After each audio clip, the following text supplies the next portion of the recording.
However, we also are promoting some policies that would help us to enforce our laws in humane, effective, and less expensive ways. And there's a variety of alternatives to detention that allow our laws to be enforced. That was Erica Eastley of Mormon Women for Ethical Government back in 2018, talking about the Department of Homeland Security's child separation policy at the U.S.-Mexico border. Mormon Women for Ethical Government, or MWEG, started as a Facebook group and has grown into a nationwide nonprofit activist organization. Welcome to our In Focus discussion tonight, Activism in the 2020 election. Joining us now is Megan Seawright, the Director of Communications for MWEG. Megan, thank you so much for being here tonight. Thanks for having me. Tell us about Mormon Women for Ethical Government. How did it start? How has it evolved? And what does the organization do? So it started when a small group of friends were unhappy with some of the policies that were being enacted and just the really divisive, contentious discourse that we were seeing. And they decided that they wanted to do something about it. So they actually just started a little Facebook group that they thought was just for their friends. And within just a few weeks, it was 4,000 women. And so it grew from there, obviously, into a nonprofit organization where we focus on helping women of faith and any other women who want to get involved to be peacemakers, to be proactive in their communities, to focus on our 4 core attributes, which are faithful, nonpartisan, peaceful, and proactive, and to use those to get out into their communities and have a positive impact. A few follow-up questions for you. How long have you guys been around, and how many members would you say you guys have now? So we formed in January of 2017. And we have around 7,000 members now all across the country, some international. We have chapters in all 50 states here in the United States. What an incredible network of support. How did you become involved with Mormon Women for Ethical Government, and what was your tipping point to getting involved? So I actually just had a friend on Facebook that posted something about it, and it kind of piqued my interest, so I looked into it and decided to join. But I, like the founders, was not really happy with some policies that were being enacted and just really kind of tired of the really contentious, divisive rhetoric that we were seeing. And I felt like it was time for me to actually take action and do something about it and not just sit on the side, but I wanted to have a positive impact, so I got involved. Going off of your answer, can you share what some of the issues or policies that you guys have been getting behind or maybe speaking out about? Sure, yeah. Initially, one of the big ones was immigration, and we still continue to advocate for more humane and ethical immigration policies. That's been a really big focus.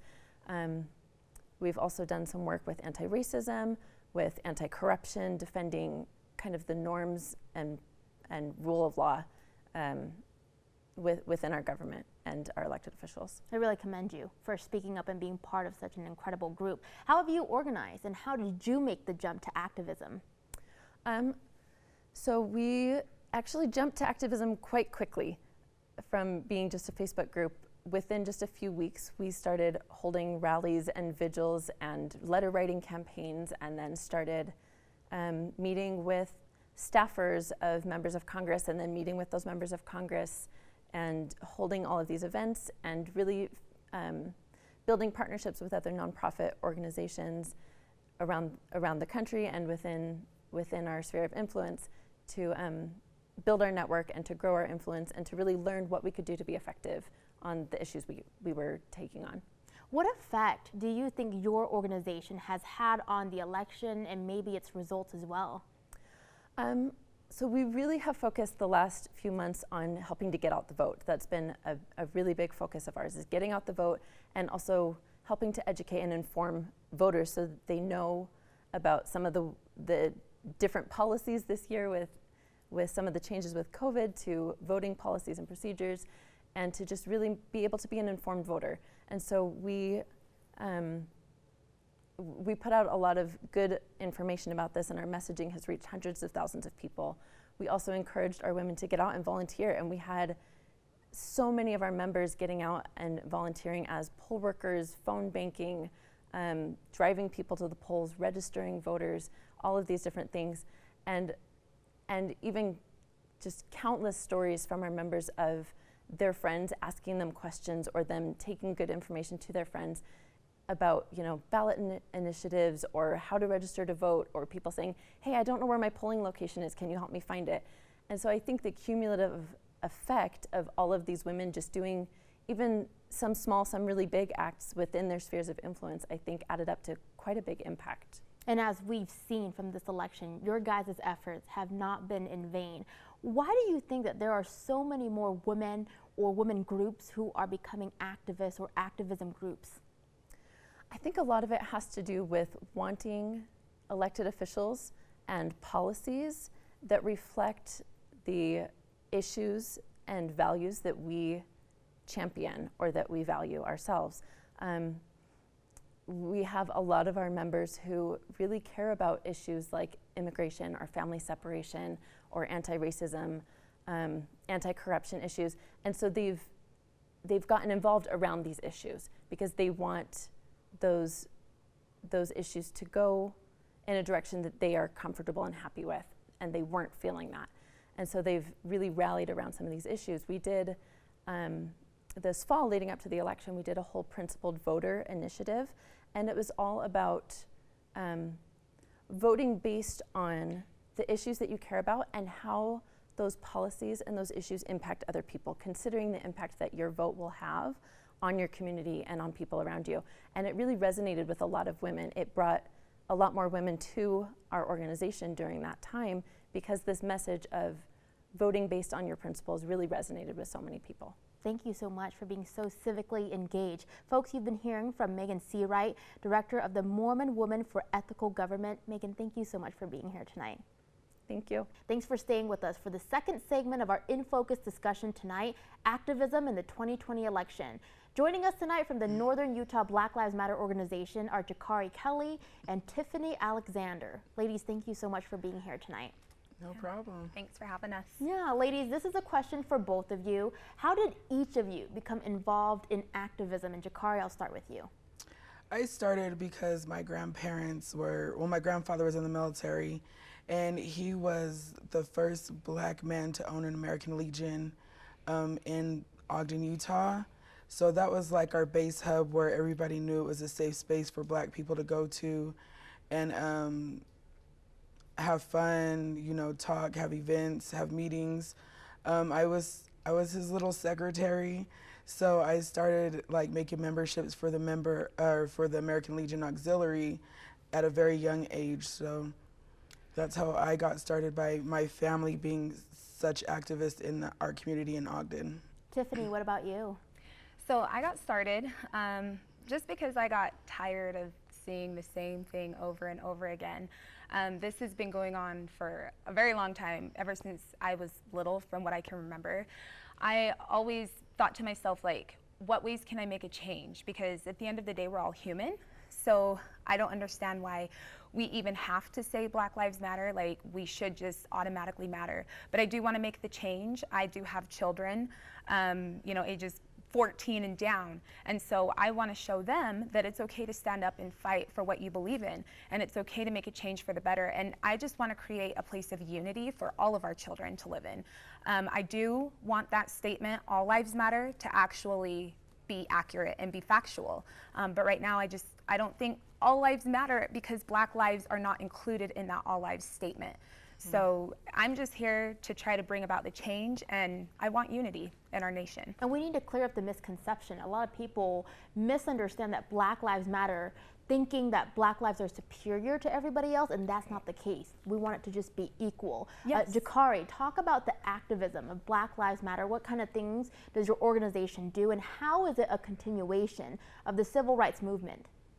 Yes, so since we have been fighting for our rights as Black Americans since the end of slavery, we want to make sure that we don't forget our roots.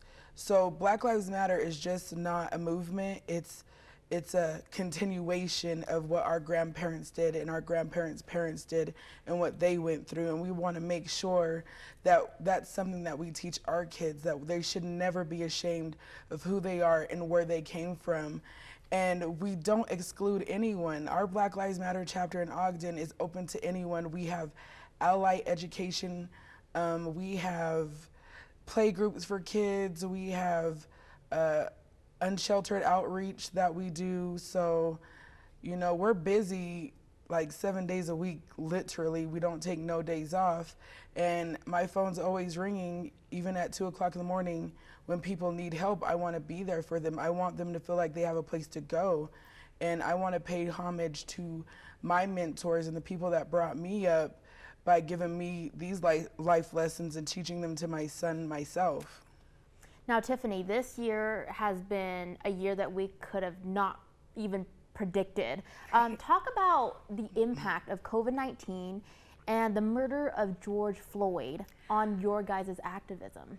So I honestly think COVID-19 hit like right at the right time, because I think if everyone wasn't, you know, made to stay at home, they wouldn't be doing the research. They wouldn't be trying to figure out what's actually going on, because Black Lives Matter has been around for what, 8 years now, and this is the year that it's actually blew up. It was with the whole George Floyd. Of course, you had the recording and everything that caught everything on tape, but I think that people had the actual time to sit down and educate themselves, and they were learning stuff that they had never known of before. And so I do think that the COVID had an impact in that way. It just gave people really the time to sit down, think, take things in, and learn, you know, learn about our culture, our history, and see that these things that are going on, we're not making these things up, you know. And that's why I think that our allies, we have grown. Like we have a ton more allies than we had, you know, years ago or when we first started. And then also more Black people are getting involved, yes, because they do see that, you know, change is possible. It just takes people, they have to be willing to educate themselves, and they have to be willing to want to know more, and they have to be willing to help. Yeah, if there's any silver lining that came out of the pandemic, it's what you just talked about. We have about 30 seconds left. Jacarri, I'm going to hand this last question to you.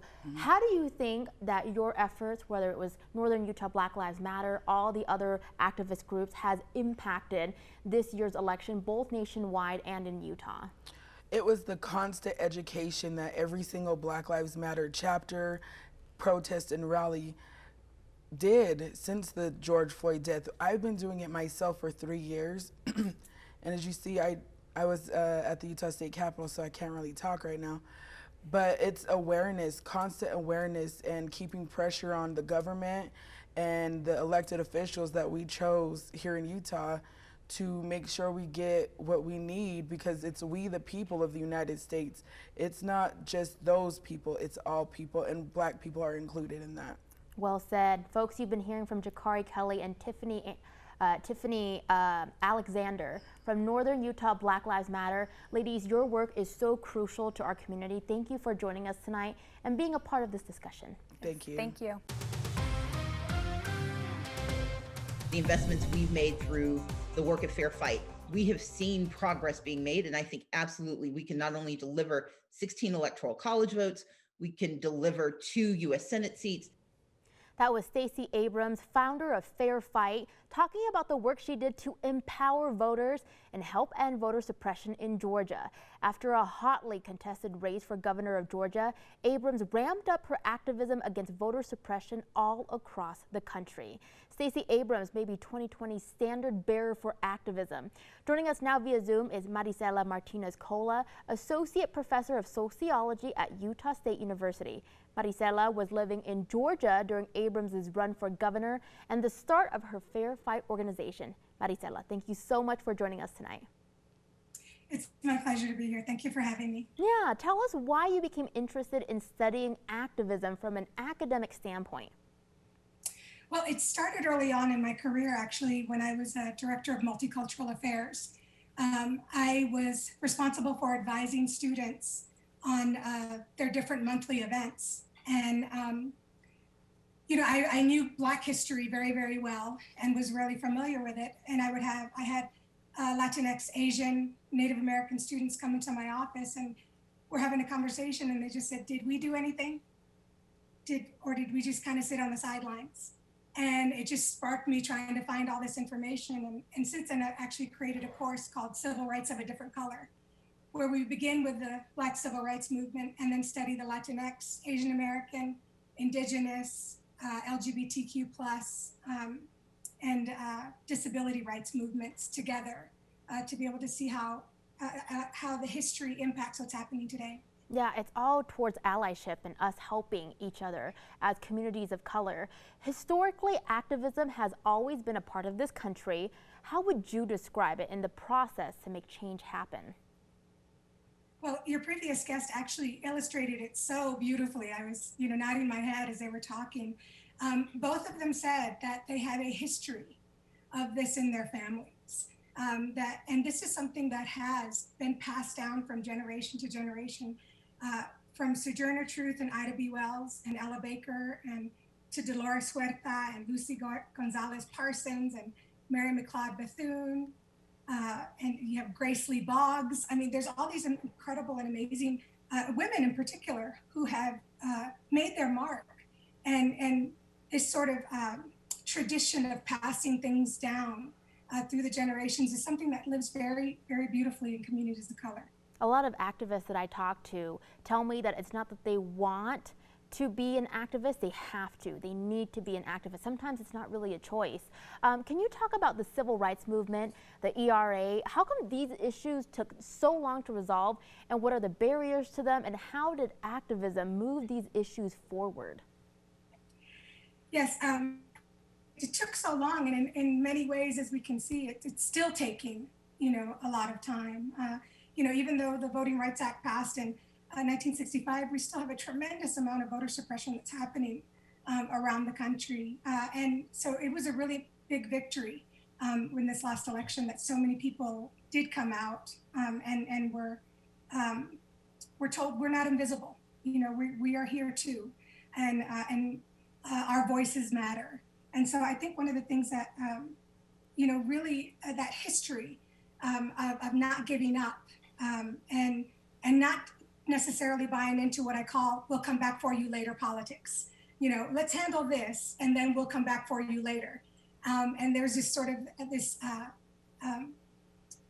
they got tired of it. I'll say that. As Fannie Lou Hamer said, they were sick and tired of being sick and tired. So. Can you talk about what you saw in Georgia with Stacey Abrams and how that affected what went on in this election? I mean, after we got the results on Saturday, we also saw Stacey Abrams in headlines all over the country. Tell me about that.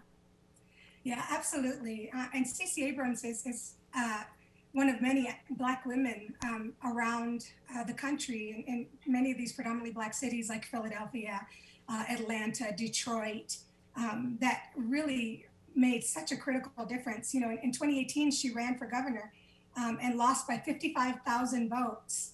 And Brian Kemp had purged between 2010 and 2018 1.4 million votes from the voter rolls.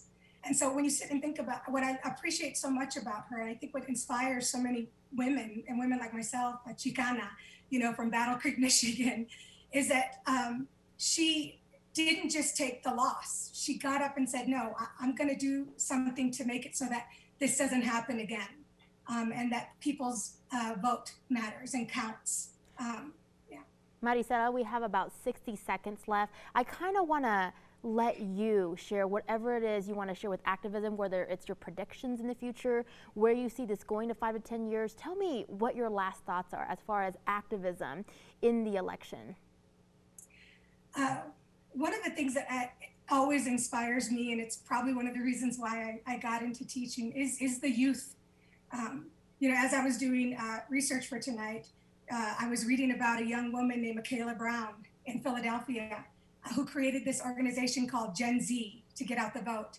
And she's 17 years old, so she's not even eligible to vote. And she still did and created an organization.